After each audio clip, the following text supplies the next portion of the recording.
and she was appointed as the Special Coordinator for the OSCE Short-Term Observer Mission. Madame Aubagne. Thank you. Ladies and gentlemen, good afternoon. Thank you for all coming and for your interest in our observation mission. My name is Serene Mauborgne. I'm a member of the French Parliament, also the head of the French delegation to the OSCE PA, and the special coordinator on this election observation mission. Our overall conclusions of yesterday's elections is that voters were able to make an informed choice between competing political visions with fundamental freedoms of assembly and expression respected in the campaign. Despite some technical challenge, the election was overall well administrated.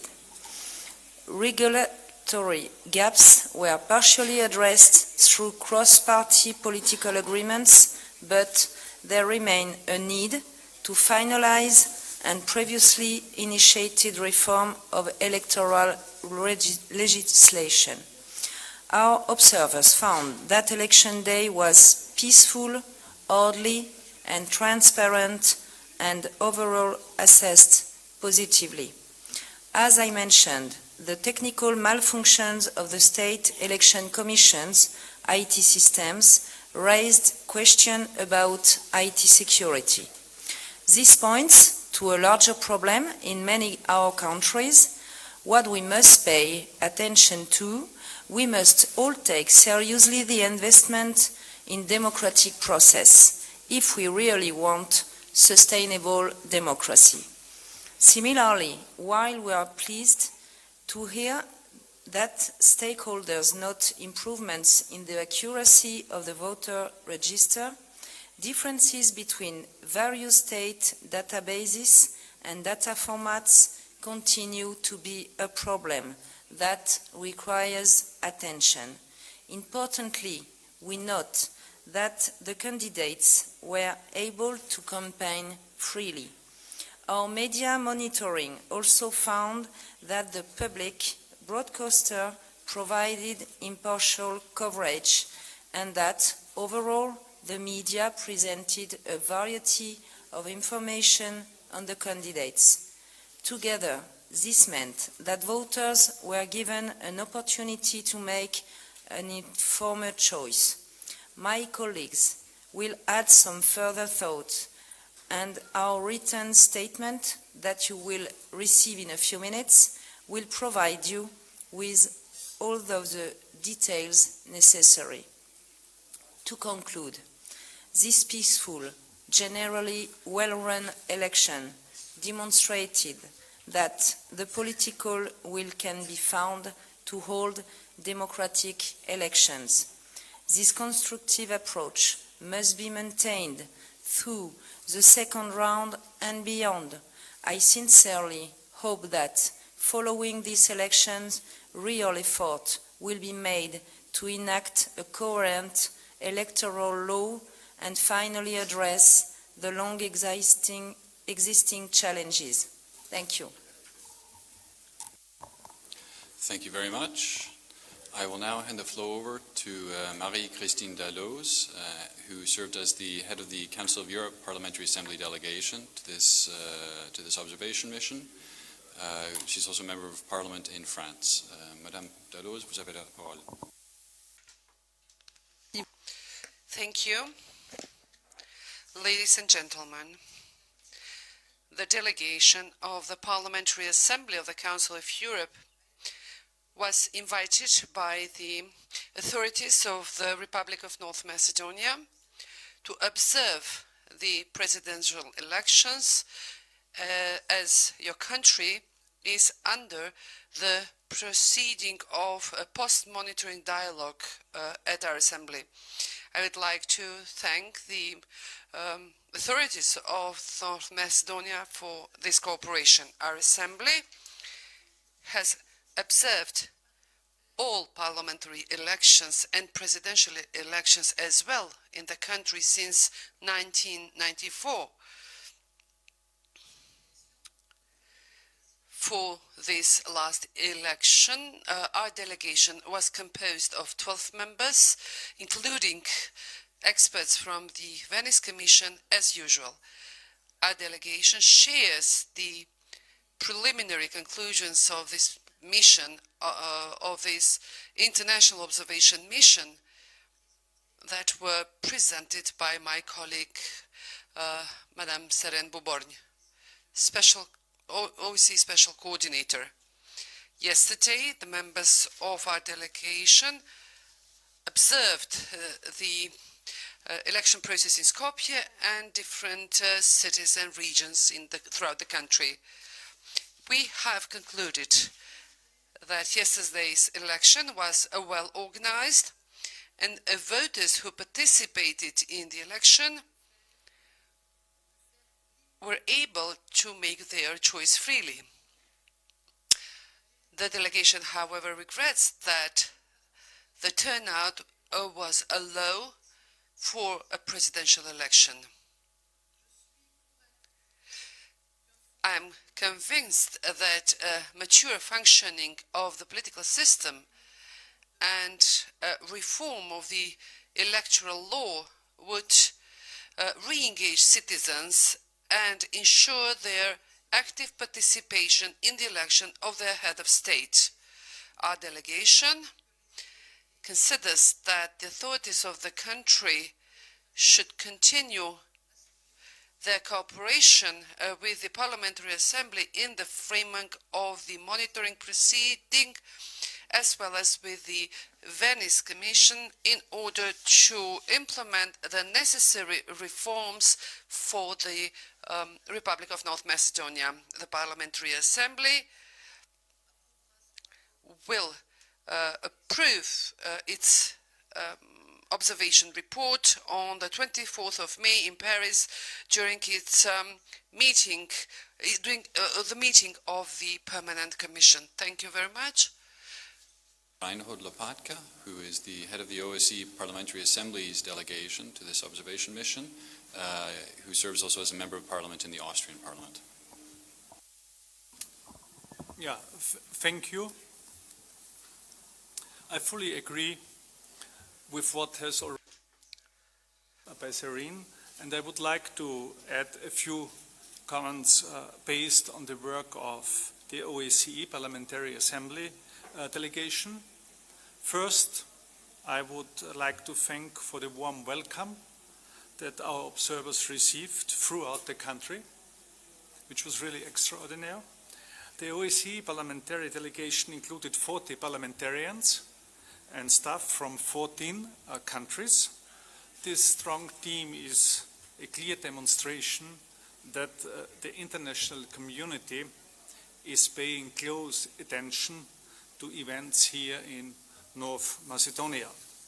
I want to reiterate that the second round will also be closely watched and presents yet another opportunity for North Macedonia and its people to demonstrate their political intentions. This includes domestic aspects, of course, but also the clear European orientation that has been a central part of this campaign. We are pleased to see a campaign that addressed substantive concerns, with candidates engaging in debate on their visions for the future of North Macedonia. All three candidates clearly advocated for further European integration. Whatever future the people here may choose, democratic elections will be crucial. The clear efforts made by state officials to avoid mixing political and official activities is an important development, helping to level the playing field for all candidates. Members of our delegation will return to observe the second round of this election, particularly considering the threshold of 40% for a valid second round. We encourage all citizens here to take part in this second round and contribute to decisions on the future of North Macedonia. Thank you. Thank you very much. Then we will hand I then ask Ms. Corinne Jonker, serves as head of mission of the OSCE Office for Democratic Institution and Human Rights Long-Term Election Observation Mission. Yes, thank you very much, Andreas. Ladies and gentlemen, good afternoon, and I would like to thank you for coming to our joint press conference. The ODIHR Election Observation Mission has already been here for more than a month now, and with a core team based in Skopje and with 18 long-term observers deployed throughout the country. And last week we were joined by a large number of observers from ODIHR participating states, but also we're joined by our parliamentary colleagues, enabling us to observe also the different elements of election day, from the opening, voting, counting, and also tabulation of the votes. The ODIHR Election Observation Mission will also remain for some time in the country to observe, first of all, the post-election period, and then the second round, we all do know that, and then also again we'll follow up with observation of post-election developments. Some of my comments echo those of the previous speakers, but rather than seeing this as a repetition, I would say it highlights the importance of the points we were all making. Because indeed, yesterday's election was well run. It shows just how much can be achieved when there is real political will. It was good to see the peaceful atmosphere in this election and the overall process that North Macedonia has made in its electoral process. All candidates were able to campaign without hindrance, and we found that fundamental freedoms of assembly and expression were respected. We were also glad to note that more than one candidate emphasized the importance of increasing gender equality and a greater participation of women in public life. In addition, state officials appear to be conscientious in distinguishing between their official and political activities and avoiding the use of state resources in the campaign. We noted through our media monitoring that the public broadcaster provided impartial coverage and that overall the media presented diverse information on the candidates and also on the political parties supporting them.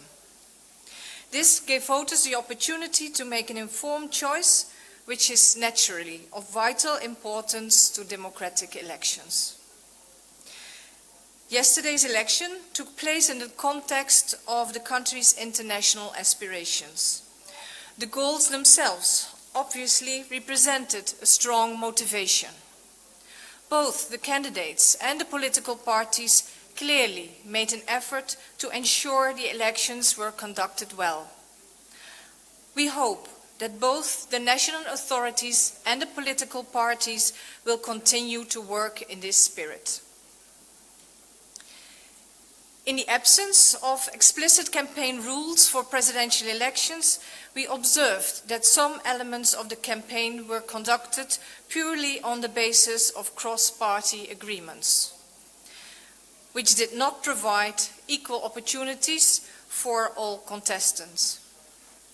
I would therefore like to stress here quite clearly that political agreements cannot replace good electoral law.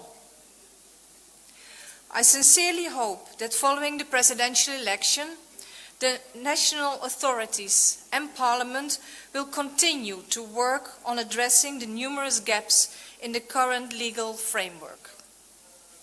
Much work remains to be done in this area, particularly with regards to the critical shortcomings in the transparency and accountability of campaign finance. ODIHR's previous recommendations were clear in this regard, but most of them remain unaddressed. And due to the importance of the structural weakness in this area for future elections, I'd like to go a little bit more into detail here. The State Audit Office is the primary supervisory body for political and campaign finance. And although 2 cycles of reports had to be submitted by the candidates during the pre-election period, only one of these was published on their website on election day. The only mandate the office has is to audit the report within 4 months of election day. This audit is late and limited to reported income and expenses. It has no powers to investigate whether that information is accurate or complete. In fact, though, the office needs to be given competence to further request documentation and information from the contestants.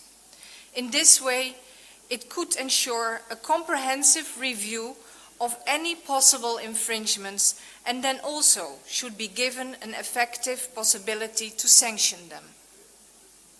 Of course, if they take place, only then. But moreover, the fact that the candidates had differing understandings of the reporting, structure and also of the requirements further undermined the opportunity of voters to make an informed choice.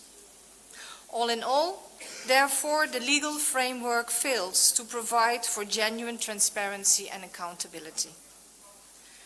ODIHR has frequently stressed the need to finalize the reform of electoral legislation, and we remain ready to cooperate with the authorities on following up on our recommendations.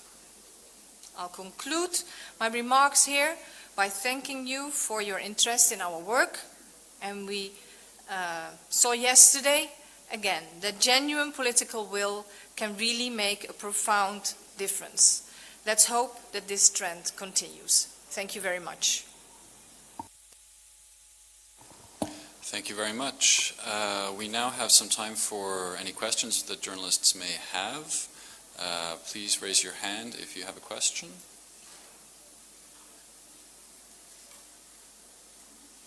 I don't see any questions.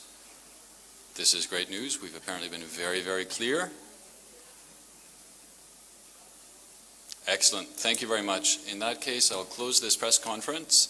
Our statement and press release should be available outside and also on our websites very shortly. Thank you very much.